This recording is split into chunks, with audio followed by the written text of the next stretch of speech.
Assalamualaikum warahmatullahi wabarakatuh. Bismillah walhamdulillah wassalatu wassalamu ala rasulillah Sayyidina Muhammad ibn Abdillah wa ala alihi wa sahbihi wa man nasarahu wa wala wa la hawla wa la quwwata illa billah. Qala rabbi shrah li sadri wa yassir li amri wahlul 'uqdatam min lisani yafqahu qawli, amma ba'du. Hadirin ma'asyiral muslimin rahimakumullah.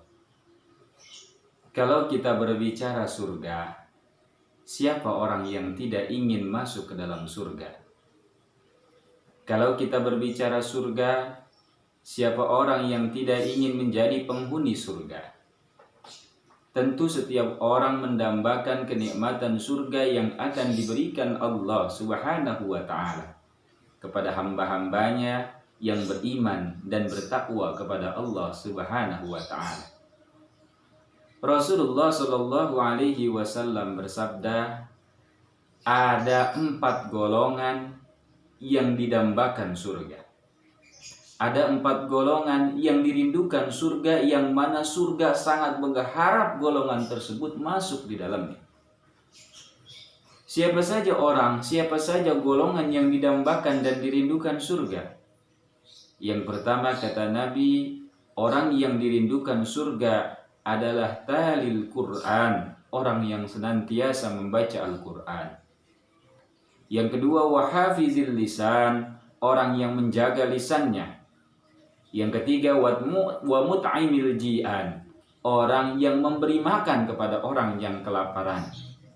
Dan yang keempat, orang yang dirindukan surga adalah as-sha'imina fi syahri Ramadan, yaitu orang-orang yang berpuasa di bulan suci Ramadan. Hadirin ma'asyiral muslimin rahimakumullah. Maka jikalau kita menginginkan menjadi hamba yang diinginkan surga, menjadi hamba, menjadi golongan yang dirindukan surga, maka diri kita sesuai dengan contoh Rasulullah Shallallahu alaihi wasallam di hadis tadi, kita harus termasuk daripada 4 golongan yang dikatakan Nabi Shallallahu alaihi wasallam. Yang pertama, orang yang dirindukan surga adalah orang yang senantiasa membaca Al-Quran. Al-Quran adalah kitab suci yang Allah turunkan kepada Rasulullah Shallallahu alaihi wasallam, yang mana jika kita senantiasa mengamalkan membaca Al-Quran dalam kehidupan kita sehari-hari, maka insya Allah kita akan menjadi Quran, menjadi manusia Qurani, dan akan menjadi hamba-hambanya yang akan dirindukan oleh surganya Allah Subhanahu wa ta'ala. Rasulullah Shallallahu alaihi wasallam bersabda, "Man ja'alal Qur'ana amamahu qadahu 'alal jannah."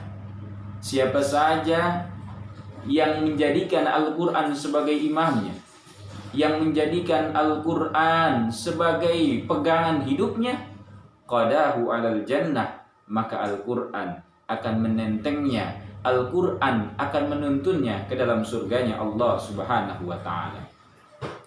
Yang kedua, hadirin ma'asyiral muslimin rahimakumullah, orang yang dirindukan surga adalah hafizil lisan, orang yang mampu menjaga lisannya. Lisan ini adalah anggota tubuh manusia yang tidak bertulang, tetapi bahayanya, dahsyatnya luar biasa, dapat menyakiti hati orang lain. Makanya ada pepatah yang mengatakan, kalau pedang melukai tubuh masih ada harapan sembuh, tapi kalau lisan melukai hati, kemana obat hendak dicari. Begitu dalam maknanya, hadirin ma'asyiral muslimin rahimakumullah.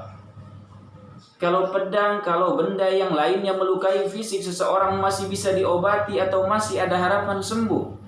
Tapi jikalau ucapan kita, lisan kita menyinggung, menyakiti perasaan orang lain, belum tentu setahun, 2 tahun, 3 tahun, dan bertahun-tahun orang tersebut akan lupa dan memaafkan kita.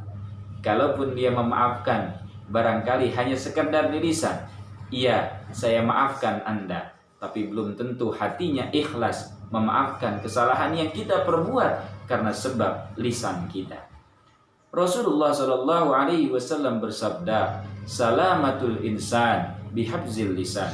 Selamatnya manusia tergantung bagaimana manusia menjaga lisannya itu sendiri. Oleh karena itu, jika kalau ingin kita selamat di dunia dan selamat di akhirat, maka jaga lisan kita. Keluarkan dari lisan kita kata-kata yang baik, sebagaimana anjuran Rasulullah sallallahu alaihi wasallam, "Man amana billahi wal yaumil akhir falyakul khairan aw liyasmut." Barang siapa yang beriman kepada Allah dan hari akhir, maka ucapkanlah kata-kata yang baik, aw liyasmut, atau kalau tidak dapat berkata-kata baik, diam itu lebih baik. Hadirin ma'asyiral muslimin rahimakumullah. Yang ketiga orang yang dirindukan surga adalah wamut ainil ji'an, orang yang memberi makan kepada orang yang kelaparan. Jikalau kita melihat hamba saya yang datang ke rumah, atau kita lihat orang miskin, orang fakir yang membutuhkan makanan, atau terlihat lelah, letih dan merasa kelaparan, maka berilah mereka makanan. Itu insya Allah menjadi amalan kita yang akan mengantarkan kita ke surganya Allah Subhanahu wa ta'ala. Yang terakhir, hadirin ma'asyiral muslimin rahimakumullah, orang yang dirindukan surga adalah as-sha'imina fi syahri Ramadan, yaitu orang-orang yang berpuasa di bulan Ramadan. Insya Allah kita termasuk bagian daripada orang yang dirindukan surga jikalau kita ikhlas melaksanakan ibadah puasa di bulan suci Ramadan selama 1 bulan, ridho, ikhlas semata-mata untuk mendekatkan diri dan meningkatkan iman takwa kita kepada Allah Subhanahu wa ta'ala, maka insya Allah surga yang kita dambakan, surga yang kita rindukan untuk kita masuk ke dalamnya, akan kita raih. Surga akan ada di genggaman kita jika kita termasuk daripada golongan yang dirindukan surganya oleh Allah Subhanahu wa ta'ala. Mudah-mudahan kita senantiasa diberikan husnul khatimah oleh Allah, senantiasa dapat mengerjakan amal-amal soleh dalam kehidupan kita sehari-hari. Barakallahu li wa lakum fil Qur'anil azim. Wassalamualaikum warahmatullahi wabarakatuh.